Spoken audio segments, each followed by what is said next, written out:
बातों में हमें अपने जीवन में सावधानी रखना है। परमेश्वर का वचन यहाँ पर सिखाता है कि परमेश्वर के कामों को नहीं बोलना, इस विषय में हमको सावधानी रखना है। कई बार हम अपने जीवन में परमेश्वर के कामों को भूल जाते हैं। जिस प्रकार से परमेश्वर का वचन व्यवस्था विवरण की पुस्तक का 4 अध्याय और उसकी 9 पद को जब पढ़ेंगे, परमेश्वर का वचन वहां पर क्या कहता है? परमेश्वर आपके जीवन में जो कार्य को करता है उस काम को कभी मत भूलना। परमेश्वर आपके जीवन में जो आश्चर्य कर्म को करता है उस आश्चर्य कर्म को आप कभी मत भूलना। कई बार हम अपने जीवन में परमेश्वर के कामों को भूल जाते हैं। कई बार हम अपने जीवन में परमेश्वर के आश्चर्य कर्मों को, जो चमत्कार परमेश्वर हमारे जीवन में करता है, उस कार्य को हम भूल जाते हैं। परंतु परमेश्वर का वचन वहां पर क्या कहता है? यह अत्यंत आवश्यक है, बाइबल कहती है यह अत्यंत आवश्यक है कि तुम अपने विषय में सचेत रहो। वचन कहता है यह अत्यंत आवश्यक, ये एक जरूरी बात है कि तुम अपने विषय में क्या रहो? सचेत रहो। तुम अपने विषय में सावधान रहो और अपने मन की बड़ी चौकसी करो। और अपने मन की बड़ी चौकसी करो। अपने मन की चौकसी करना, अपने मन की रखवाली करना। और परमेश्वर का वचन कहता है चौकस रहो, इन बातों में तुम सावधान रहो और अपने मन की चौकसी करो। कहीं ऐसा ना हो कि जो बातें तुमने अपनी आंखों से देखी, जो बातें तुमने अपनी आंखों से देखी। हमें कई बार हम अपनी आंखों से परमेश्वर के कामों को होता हुआ भी देखते हैं, पर वचन कहता है जो बातें तुमने अपनी आंखों से देखी उनको भूल जाओ। है ना, वचन कहता है कि उनको, है ना, तुम भूल। कई बार हम परमेश्वर के कामों को हम भूल जाते हैं। कई बार हम परमेश्वर के आश्चर्य कर्मों को भूल जाते हैं। और परमेश्वर का वचन आगे क्या कहता है? और वह जीवन भर के लिए,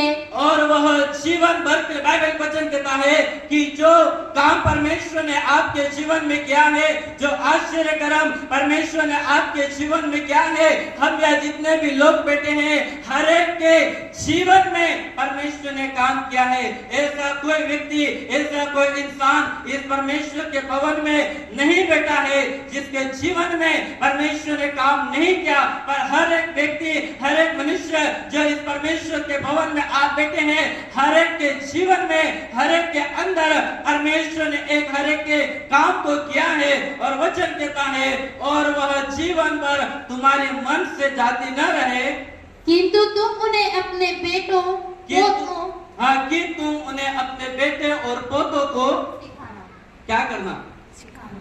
क्या करना? किनको सिखाना? अपने बेटे और अपने आने वाली पीढ़ियों को तुम सिखाना। जब तक आप इस पृथ्वी पर बने हैं, परमेश्वर ने जब तक आपको इस दुनिया में रखा है, इस दुनिया में रहते हुए हमें अपने बच्चों, अपने पोतों, अपने परपोतों को हमको सिखाना है, हमको बताना है कि बच्चों, परमेश्वर ने मेरे जीवन में ऐसा काम किया था, परमेश्वर ने मेरे जीवन में इतना बड़ा आश्चर्य कर्म करा था। क्या आप अपने बच्चों को परमेश्वर के, जो आपके जीवन में परमेश्वर ने कार्य को किया है, क्या उन बातों को क्या आप अपने बच्चों को बताते हो या नहीं? आप अपने बच्चों को बताओ उन कार्य को जो परमेश्वर आपके जीवन में करता है, ताकि वो भी परमेश्वर के कार्य को याद करें। कई प्रभु के दास क्यों किताब लिखते हैं? वो इसलिए किताब लिखते हैं कि आने वाले लोग उस किताब को पढ़कर परमेश्वर के कामों को देखें। और वचन यहाँ पर कहता है ये एक अत्यंत और आवश्यक बात है कि हम अपने जीवन में सावधान और चौकस रहें कि जो बातें, जो कार्य, जो आश्चर्य कर्म परमेश्वर हमारे जीवन में करता है, उनको हम अपने बच्चों, अपने पोतों को भी हम बताते रहे। और परमेश्वर का वचन लूका रचित सुसमाचार का 17 अध्याय और उसकी 11 पद से जब आप 19 पद तक पढ़ते हैं, प्रभु यीशु मसीह जब जा रहे थे 10 कोड़ी यीशु के पास में आए और कहने लगे, है ना, प्रभु हम तो कोढ़ी है, परंतु यीशु ने कहा तुम जाओ, इस बात का तुम प्रचार करना। और वचन कहता है वो जब 10 कोढ़ी जाने लगे, वो अपने रास्ते में जाते जाते ही वो ठीक हो गए, उन्होंने चंगाई को पा लिया। और परमेश्वर का वचन कहता है कि 10 कोढ़ी चंगे हुए, परंतु एक कोढ़ी आकर प्रभु को दंडवत करता है।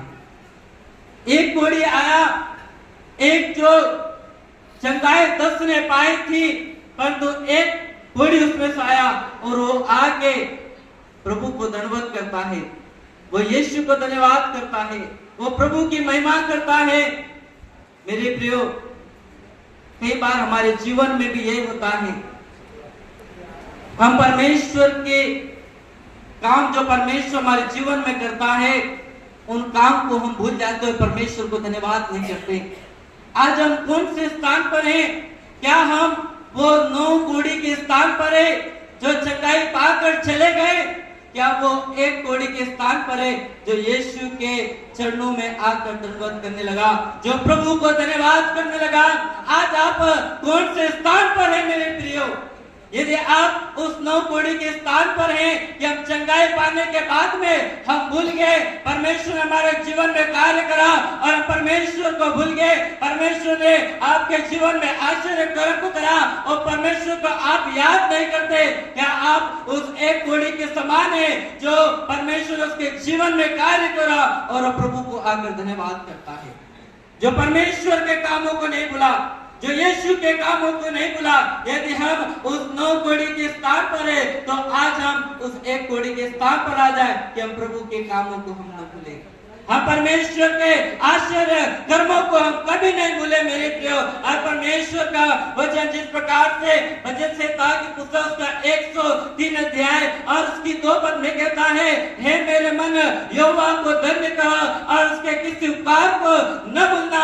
परमेश्वर जो आपके जीवन में उपकार करता है, परमेश्वर जो आपके जीवन में आश्चर्य कर्मों को करता है, उन आश्चर्य कर्मों को हम कभी न भूले, उन उपकारों को हम कभी न भूले। और परमेश्वर का वचन जिस प्रकार से व्यवस्था विवरण की पुस्तक का 6वां अध्याय और उसकी 12 पद को जब पढ़ते, परमेश्वर का वचन वहां पर क्या कहता है? व्यवस्था विवरण की पुस्तक का 6वां अध्याय और उसकी 12 पद, तब सावधान रहना, कहते हैं सावधान रहना, कहीं ऐसा ना हो कि तू यहोवा को भूल जाए, तू यहोवा को, बाइबल कहती है सावधान रहना, कहीं ऐसा न हो कि तू परमेश्वर को भूल जाए, तू यहोवा को भूल जाए, जो तुझे दासत्व के घर अर्थात मिस्र देश से निकाल लाया है, अर्थात मिस्र देश से निकाल। उस समय में परमेश्वर ने अपने इस्राएली लोगों को मिस्र की गुलामी में से निकाला और परमेश्वर उनके लिए कहता है कहीं ऐसा रहना, कहीं ऐसा न हो कि तुम भूल जाओ, परमेश्वर ने तुम्हें दासत्व के घर में से, गुलामी में से परमेश्वर तुमको बाहर निकाल कर लेकर आ गया। और आज परमेश्वर का वचन आपके जीवन के लिए कहता है, मेरी बेटी मेरे बेटे, कहीं ऐसा न हो कि मैं तुमको अपनी गुलामी में से बाहर लेकर आ गया। आज मनुष्य तो परमेश्वर ने आपको एक कर्जे की गुलामी से परमेश्वर बाहर लेकर आ गया है, बीमारी के गुलामी से परमेश्वर आपको बाहर निकाल कर लेकर आ गया है, परेशानी के गुलामी से परमेश्वर आपको बाहर लेकर आया है, शैतान के बंधन से परमेश्वर आपको छुड़ाकर बाहर लेकर आ गया है। कहीं ऐसा न हो कि हम परमेश्वर के कामों को भूल जाएं, ऐसा न हो कि हम परमेश्वर के आश्चर्य कर्मों को भूल जाए। इसलिए हम अपने जीवन में हम सावधान रहें, सचेत रहें कि हम अपने जीवन में परमेश्वर के कामों को हम कभी न भूले मेरे प्रियो।